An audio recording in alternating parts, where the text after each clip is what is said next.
നല്ല നല്ല എന്തെല്ലാം കാര്യങ്ങളുണ്ട്. പല ആളുകളും അതെല്ലാം ചെയ്യുന്നു. അത് കാണുമ്പോൾ പലർക്കും ചെയ്യണമെന്ന് ആഗ്രഹമുണ്ട്, പക്ഷെ മടി സമ്മതിക്കുന്നില്ല. ഇത്തരം ചില ആളുകളുണ്ട്, മടിയന്മാരായി അല്ലെങ്കിൽ കുഴിമടിയന്മാരായി ജീവിക്കുന്ന ആളുകൾ. നല്ലത് ഒരുപാട് ചെയ്യണമെന്ന് ആഗ്രഹിക്കുന്നു, പക്ഷെ ചെയ്യാൻ കഴിയുന്നില്ല. എന്തു ചെയ്യും? അവർക്ക് മടി മാറാൻ എന്താണ് ചെയ്യേണ്ടത്? പഠിക്കാൻ മടിയുള്ളവരുണ്ട്, നിസ്കരിക്കാൻ മടിയുള്ളവരുണ്ട്, നോമനുഷ്ഠിക്കാൻ മടിയുള്ളവരുണ്ട്, തറാവി നിസ്കരിക്കാൻ, വിത്തർ നിസ്കരിക്കാൻ, ലുഹാൻ നിസ്കരിക്കാൻ, തഹജ്ജുദ് നിസ്കരിക്കാൻ, റവാത്തിബ് നിസ്കരിക്കാൻ, ഇങ്ങനെ എല്ലാം നിസ്കരിക്കാൻ ആഗ്രഹമുണ്ട്, മടി കാരണം കഴിയുന്നില്ല. ഈ മടി മാറാൻ എന്ത് ചെയ്യണം? ദിവസം ഒരു കഷ്ണമെങ്കിലും ഖുർആൻ ഓതണമെന്ന് വളരെ കൂടുതൽ ആഗ്രഹിക്കുന്നുണ്ട്, പക്ഷെ മടി കാരണം ഓതാൻ കഴിയുന്നില്ല. എന്ത് ചെയ്യണം?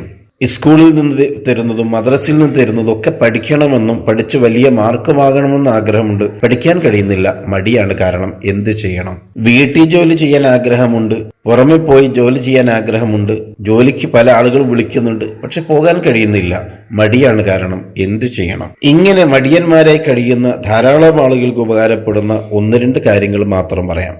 5 നേരത്തെ ഫർള് നിസ്കാരവും കൃത്യമായി നിസ്കരിക്കുക എന്നത് തന്നെയാണ്. ആ നിസ്കരിച്ച് അതേ ഇരിപ്പിലിരുന്നിട്ട് 3 പ്രാവശ്യം അലം നശ്റഹ് ലക സദ്റക് എന്ന സൂറത്ത് ഓതുക. എന്നിട്ട് കൈ ഉള്ളം കൈയിലേക്ക് ഓതുക, മുഖം തടവുക. ഇങ്ങനെ സ്ഥിരമായി നാം എല്ലാ നിസ്കാര ശേഷവും ചെയ്യുകയാണെങ്കിൽ പെട്ടെന്ന് നമ്മുടെ മടി മാറും. രണ്ടാമത്തെ ഒരു മാർഗമുള്ളത് എല്ലാ നിസ്കാരങ്ങൾക്ക് ശേഷവും 17 തവണ ആയത്തുൽ കുർസി ഓതുക എന്നതാണ്. ആയത്തുൽ കുർസി ഓതുക, കൈയിനുള്ളിലേക്ക് ഓതുക, മുഖം തടവുക, പിന്നെ നെഞ്ചിലേക്കും ഒന്ന് ഓതുക. 17 ദിവസം തുടർച്ചയായി ഈ രൂപത്തിൽ തന്നെ നാം ചെയ്തുകൊണ്ടിരിക്കണം. നമ്മുടെ മടി മാറും, അലസത മാറും, ക്ഷീണം മാറും, ഉത്സാഹവും ഉന്മേഷവും നമുക്കുണ്ടാക്കിയെടുക്കാൻ കഴിയും. അല്ലാഹു തആല തൗഫീഖ് നൽകുമാറാവട്ടെ. ആമീൻ.